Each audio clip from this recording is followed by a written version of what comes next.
Oke sahabat, ketemu lagi di channel saya dalam rangka kita review rencana pembangunan kos-kosan ya. Karena ini belum dibangun, kita baru rencana. Ini hanya referensi buat teman-teman yang ingin berbisnis kos-kosan atau berusaha di bidang kos-kosan. Nah, sebelumnya kita sudah bahas masalah fasad. Selanjutnya kita bahas masalah desain di lantai 1 ya. Jadi sebelumnya mungkin saya lupa. Nah, di sini rencana saya buatkan pintu khusus motor di samping sini, karena kebetulan masih ada lahan kosong sini untuk akses parkir.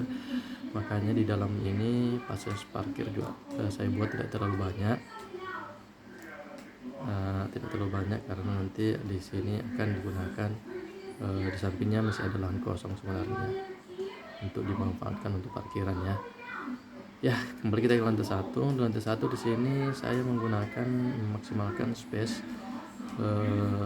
teras ini untuk area ruang tamu. Karena konsepnya perempuan atau kos putri, sehingga tamu yang berlainan jenis ataupun tamu lainnya yang datang ke kosan ini hanya sampai batas teras ini, sehingga kami wadahi juga ada meja, ada kursi nantinya jika sewaktu-waktu mereka akan berdiskusi, mengerjakan kelompok, mengerjakan tugas ataupun hal-hal sosial lainnya. Nah, di sini tetap saya gunakan pengaturan sirkulasinya menggunakan roster, kemudian lantainya menggunakan granit model kayu ya, sehingga terlihat elegan. Kemudian di sini saya batasi menggunakan roster juga dan kombinasi dengan pembatas partisi kaca ya. Ini partisi kaca. Nah, untuk konsepnya seperti ini karena ini masih ada kamar juga di sini, makanya ini hampir semua saya mencoba mengelilingi dengan kombinasi roster dan partisi kaca. Kenapa roster? Agar sirkulasinya tetap terjaga di setiap kamar. Kemudian kenapa kaca? Agar pencahayaan itu masih tetap dapat di setiap kamar. Nah, untuk pintu utama itu rencana kita akan menggunakan smart door lock. Sehingga yang bukan tamu itu masih bisa masuk ke dalam menggunakan fingerprint atau kode PIN yang dimasukkan, ataupun pakai kartu chip atau smart key. Nah, itu jadi selain dari penghuni itu tidak bisa masuk dalam akses ini. Oke. Nah, di lantai 1 ini kita maksimalkan ada 5 kamar ya sahabat, karena space-nya juga sempit. Selain menggunakan parkiran di sini dan parkiran luar, di depan tadi ini di depan papan nama kosan juga masih kita ada space untuk mereka yang akan parkir motor seperti ini, mungkin di sekitar 2 atau 3 motor. Selanjutnya untuk mobil semua berada, mobil maupun motor lainnya nanti sebelah kiri sini, itu masih cukup. Makanya parkir yang saya siapkan di sini hanya sedikit ya. Oke, selanjutnya kita lanjut ke ruang tamu. Setelah ruang tamu kita masuk ke selasar.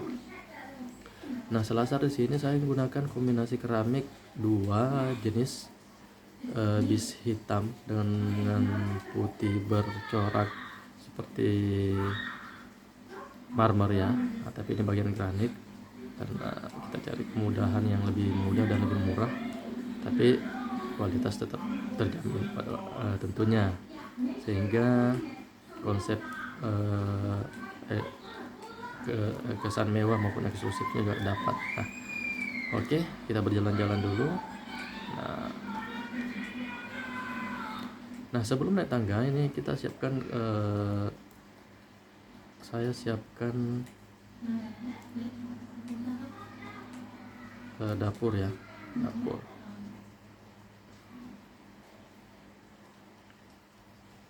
Nah, untuk dapur sendiri ini kita gunakan dapur bersama. Kenapa dapur bersama? Karena konsepnya di sini kami tidak menggunakan dapur pribadi, karena biasanya dapur pribadi itu dapat mengganggu dalam ruangan walaupun berventilasi. pasti gordin maupun dari selimut ataupun pakaian-pakaian itu masih ada tersimpan bau-bau dari masakan pada saat kita memasak menggunakan dapur di dalam kamar. Makanya saya gunakan dapur umum yang sudah lengkap sebenarnya. Di sini kami menggunakan ada kulkasnya, nanti kulkas umum juga, ada dispenser. Kulkas nanti mungkin tidak terlalu besar karena di setiap kamar juga nanti ada kita siapkan kulkas mini untuk menyimpan barang-barang dari pemilik kulkas. Kenapa demikian? Karena menurut saya jika kulkas digunakan barang-barang itu kemungkinan untuk berpotensi kehilangan barang atau digunakan barangnya oleh pemilik kos lain itu besar, sehingga untuk menghindari terjadi hal-hal sedemikian makanya setiap kamar saya gunakan kulkas mini sendiri. Oke. Tapi itu akan kita bahas lebih lanjut dalam konsep desain tiap kamar seperti itu ya. Karena kali ini kita akan membahas masalah lantai 1 dulu. Kayaknya kita fokus untuk membahas isi dari lantai 1 ini.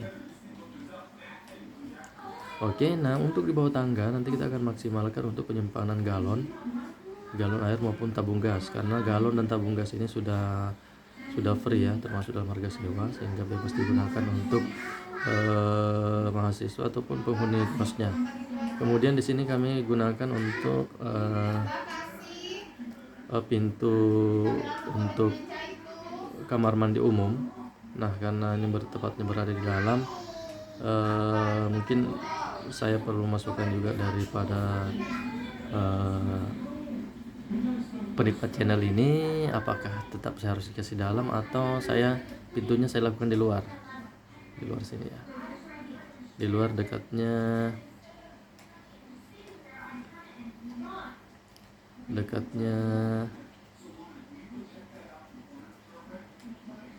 dari sini dekatnya pompa, di sini. Karena kalau di dalam tamu tetap harus melalui pintu utama ya. Nah, itu yang belum mungkin mohon saran-sarannya di komen kalau jika ada saran dan pendapat.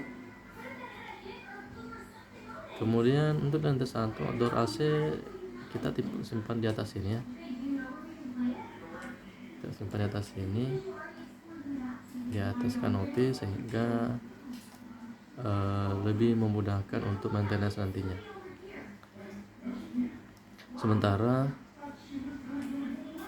untuk pembuangannya itu nanti kita sudah tanam di tembok di sini pembuangan, sehingga ini tinggal pembuangan airnya tinggal langsung dicolokkan atau dipasang ke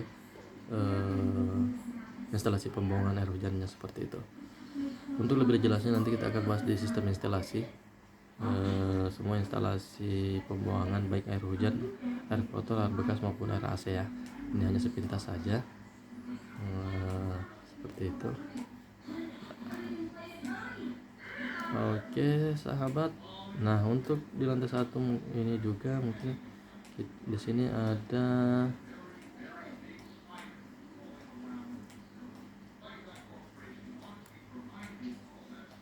lahan kosong sedikit saja. Nah, seperti di sini. Nah, ini bisa jadikan tempat nongkrong juga. Nah, di sini bisa jadikan tempat nongkrong juga bagi penghuni kos di depan di sini. Tinggal kita pasangkan meja lipat di sini ya. Meja lipat memanjang seperti ini, sehingga ketika tidak digunakan itu bisa langsung dilipat ke bawah, sehingga tidak mengganggu akses orang masuk ke sini seperti itu. Jadi jika ingin penghuni kos di bagian depan ini ingin melihat kamar, melihat atau suntuk di dalam kamar, mereka bisa nongkrong di depan sini untuk mengerjakan tugas atau bercanda gurau dengan penghuni kos tetangga lainnya seperti itu ya. Oke, nah sekitar gambaran sebelum ini. Di sini kita sudah siapkan kamar ranjang ataupun kasur ya, misalnya kasur. Namun akan lebih lengkapnya nanti akan kita bahas di review kamar. Di sini juga sudah ada lemari ya, ada meja juga, tapi untuk lebih jelasnya nanti kita akan lebih bahas di bagian kamar. Kali ini kita akan hanya membahas di lantai satu saja. Oke, jangan lupa like, share, komen, dan subscribe channel kami untuk kemajuan channel kami dan bagaimana pengembangan channel kami bisa terupdate ke YouTube kalian ya. Oke, terima kasih telah menyaksikan. Assalamualaikum warahmatullahi wabarakatuh.